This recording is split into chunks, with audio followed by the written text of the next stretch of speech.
also invite Mr. Richard Marles, the Deputy Prime Minister of Australia.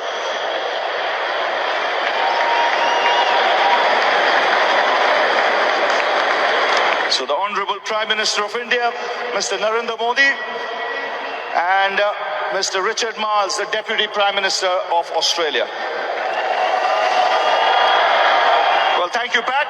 I now request you to go and collect the World Cup from the Honourable Prime Minister of India, Mr. Narendra Modi. And congratulations to Australia.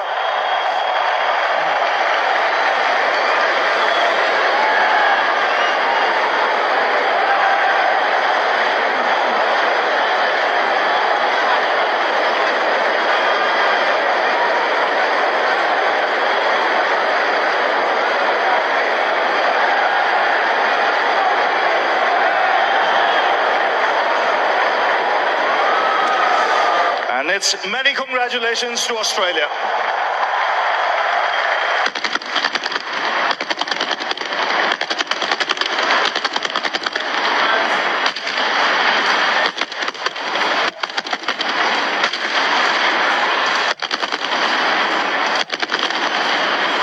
What a proud moment for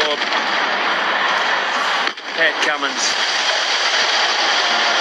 as he waits for... What a moment for Australia. What a campaign. What a year for Pat Cummins. A near perfect game after what in his own words he described really wasn't the best campaign, but when the big day, when you show up and you perform with extraordinary people watching you and you bring out your DNA of being world champions and you do it for the sixth time.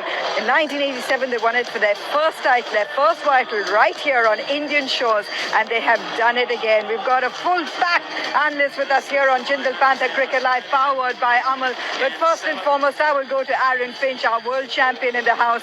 This is a huge moment, Finchy, for Australia, for Australian cricket, but also a huge moment for Pat Cummins. That's 2 ICC titles for him this year. Was it not the near-perfect campaign, but the near-perfect final for you? Yeah, it's about peaking at the right time, and Australia certainly did that. And between Pat Cummins and Andrew McDonald, they need to take a lot of credit for that. The way that that group has stayed together for quite a while now, to have a long campaign of the World Test Championship, the Ashes, a lot of the players are still the same. You can see what it means to all of them. To save your best for last and play an almost perfect game was remarkable. It started with the ball. It was backed up in the field where they were unbelievable in the semi-final and the final. And Travis Head, what about that for a knock? Oh, that was the stage to come to the party. Sunny, do you look at this group here? It's essentially a core group that has won you a T20 World Cup, that has won you a World Test Championship, and that has won you now a one-day World Cup. Should we be talking about Australian domination again?